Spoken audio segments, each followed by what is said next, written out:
So Milos Gopchevek, now in San Francisco, he has a brother named Bozo, B-O-Z-O, Bozo. Bozo, being the older brother, is the actual one they claim should be the king. Milos would just be a prince. But here they're in America, and Bozo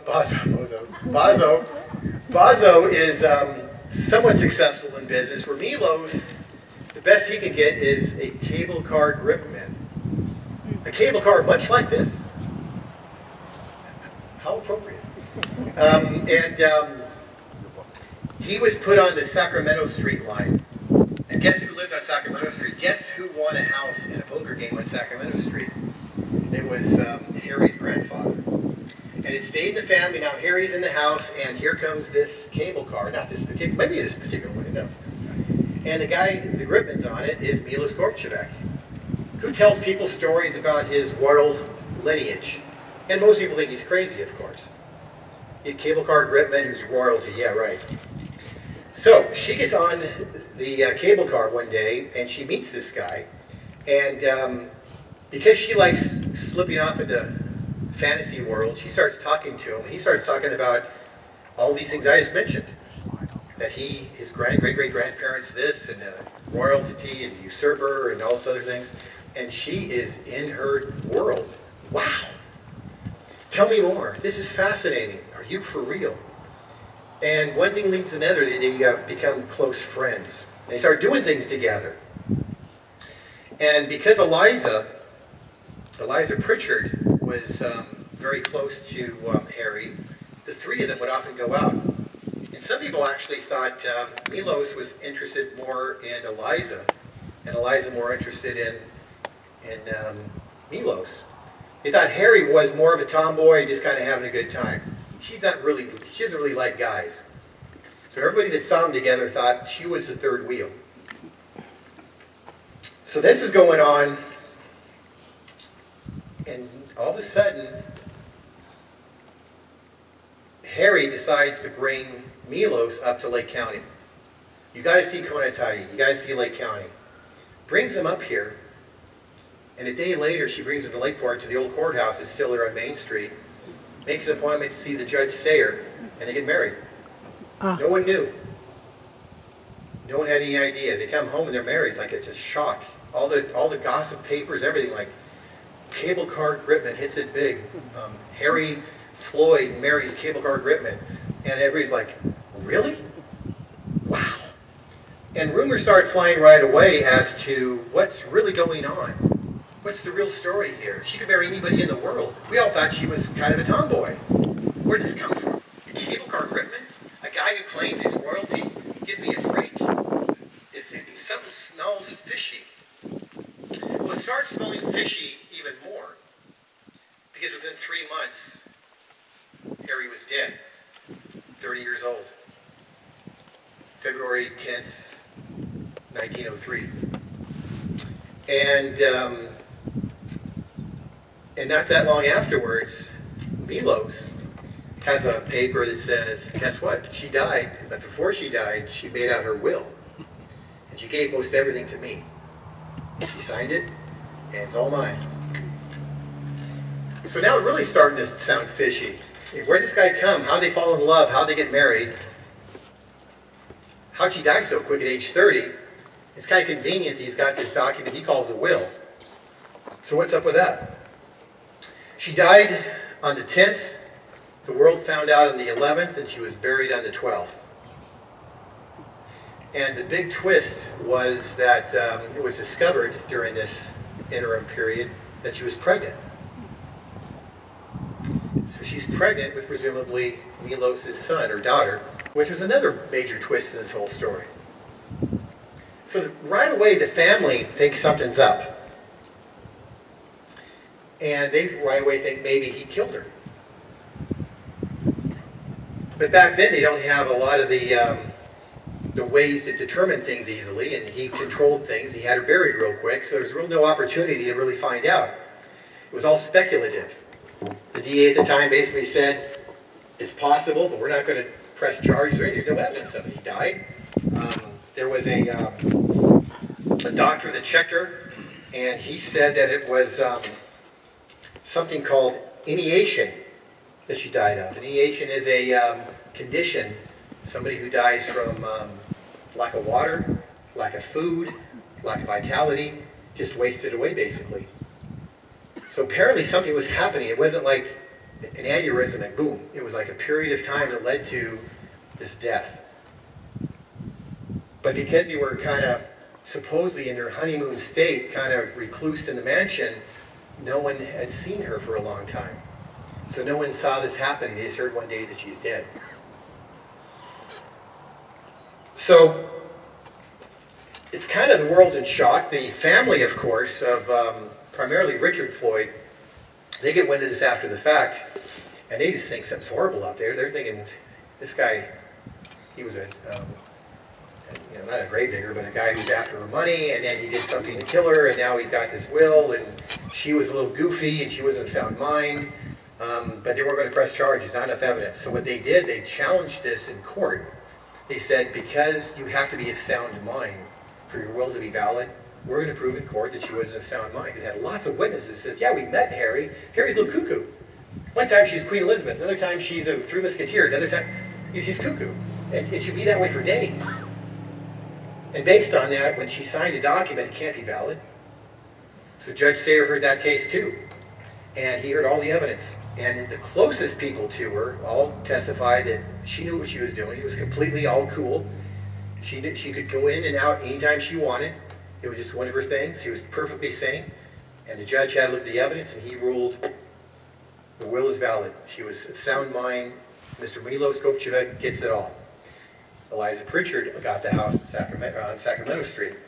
So it did get divided up like that.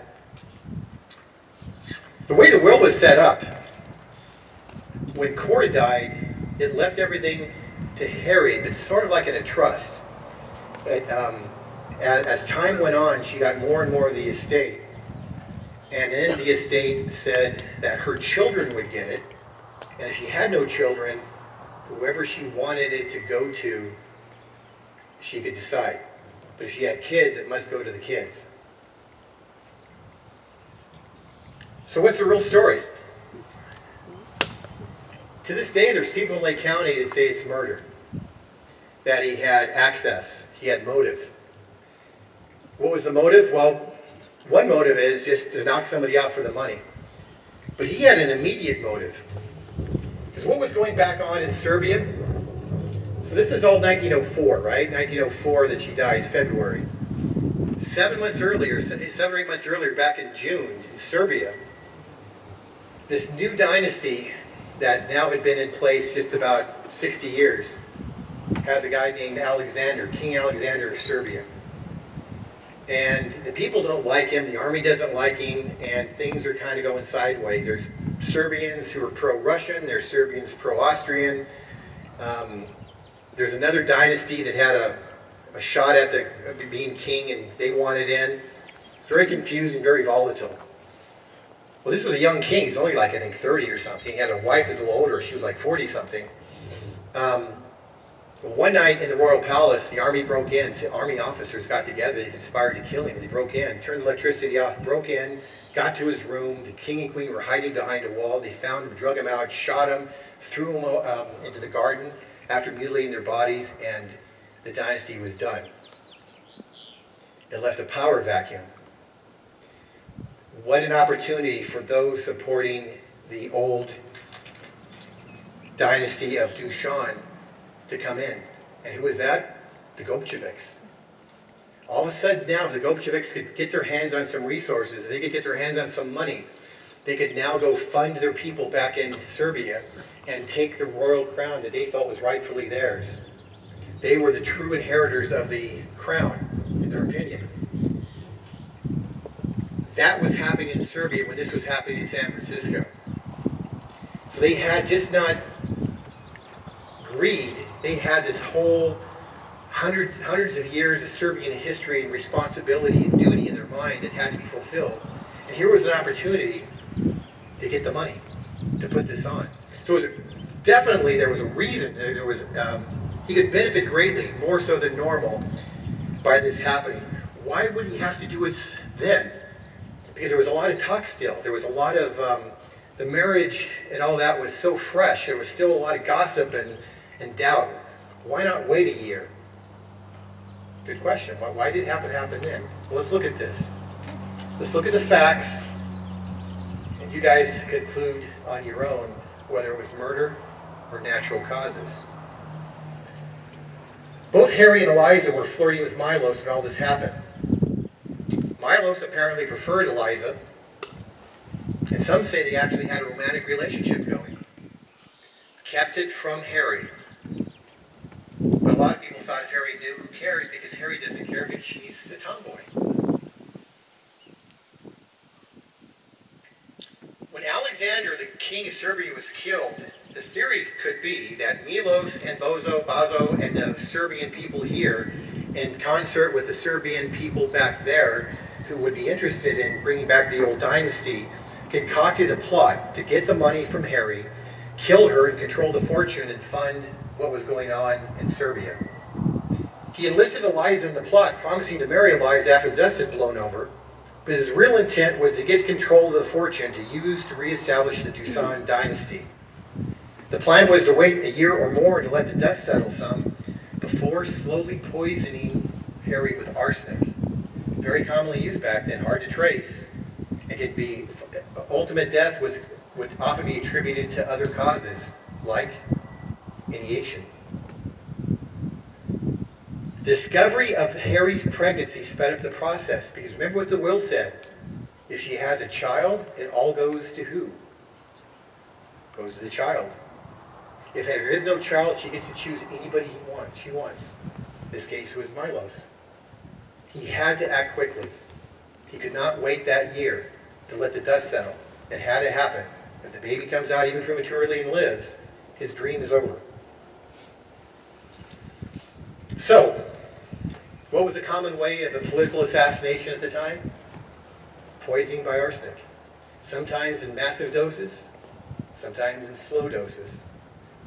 Often they had no idea what was going on until later, when history discovered what was going on, and now with DNA evidence, even recently, history now proves that what thought was natural causes, they take hair from the grave, and they can tell how much DNA, and if it's toxic, they know how much arsenic, and they'll know it was murder. And many people have been proven killed by murder through this DNA analysis. It's only recently been able to be done. So what did he actually do with the money? Is this all far-fetched? Did he take the money and just blow it on hookers and beer and gambling? He spent it on the Serbian Revolution. He spent it on the Serbian Revolution. And what was equivalent of maybe $50 to $100 million a day quickly started being depleted. So what do? You marry another rich heiress. And he did. A lady by Christina Dodd, or her last name is Dodd. She was a steel heiress. She was worth a lot of money. But a couple of years later, she had to file for bankruptcy after marrying Milos. Where'd the money go? The Serbian Revolution. So, what happened in 1918? World War I ended. Serbia ceased to exist. It became Yugoslavia. And the dream of all those dynasties ended. That pretty much put the end to the whole dream. It was it. Up until that point, it was a realistic thing for the Kopčeviks to try to claim the crown and take it back over. But is it possible that Harry Floyd paid the price of falling in love with the wrong person who had another intention? Is it a coincidence that these happened to meet that day? Is it a coincidence that he was having a fling with her best friend Eliza Pritchard and ends up marrying her out of the blue? Was it a coincidence she died 3 months later? Is it a coincidence that she died in somewhat mysterious circumstances that some would say is like an arsenic poisoning case? Was the timing of the pregnancy a coincidence? Was the fact he used the money on the Serbian Revolution a coincidence? When you have too many coincidences, oftentimes you have murder. So, what happened to the Kopčeviks after that? Well, he has the fortune. And when it was all said and done, he was still well off. He had plenty of money. He made some good investments. He took up primarily residence in Lake County, where he became very active in Lake County politics and Lake County development. The other story I tell tells of how he helped stop Yolo County from cutting into the Grigsby Riffle, which would have drained our lake out to their benefit. He was primarily responsible for stopping that, and he's primarily responsible for what today is known as the Gotchevic Decree, still used by the County of Lake and the County of Yolo County to determine how high and low the lake's going to go at any given time. It's still an active document. And why is it named the Gotchevic Decree? Because Milos Gotchevic was here to take care of business. Now, what if he was convicted of murder? What if that assassination in Serbia didn't happen? None of this would have happened. He wouldn't end up with Konatai. He wouldn't be here to save the lake. And today you'd see a mud hole out here. Thank God for assassination and arson. One other story, Don McLeod, God rest his soul, his family was owners of the Lakeport Hotel back in the, I guess, the 20s and 30s. And the building's no longer there. But Milos would come and go from the Bay Area. There was a train that would stop at Calistoga. They would take a coach to Middletown, probably come right by Eli on their way to Lakeport.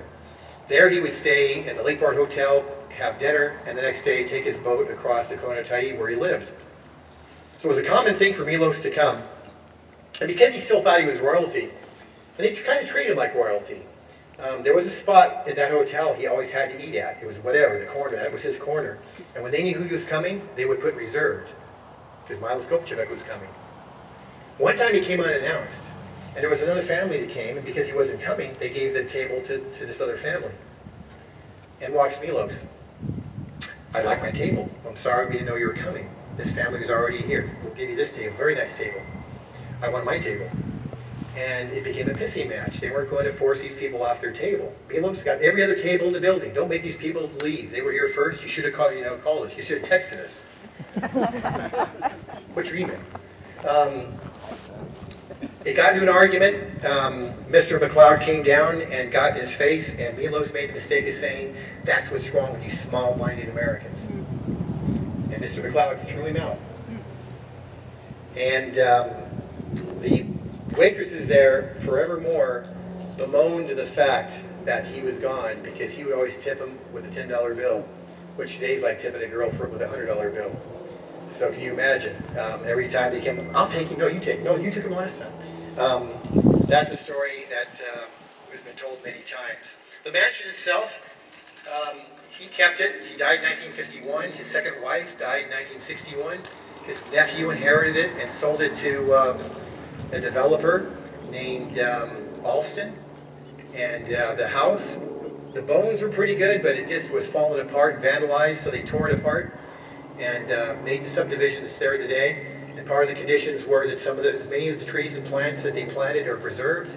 Many of them are gone just through natural life, not natural course of things, but some are still there. But the house is gone, but the legacy lives on. So what do you think? Was it murder, or was it natural causes? Any questions? Anybody? Anybody have anything to add to the story?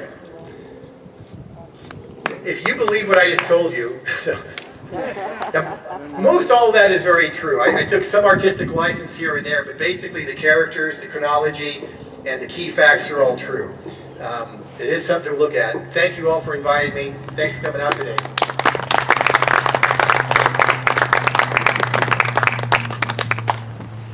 All right, Phil, once again.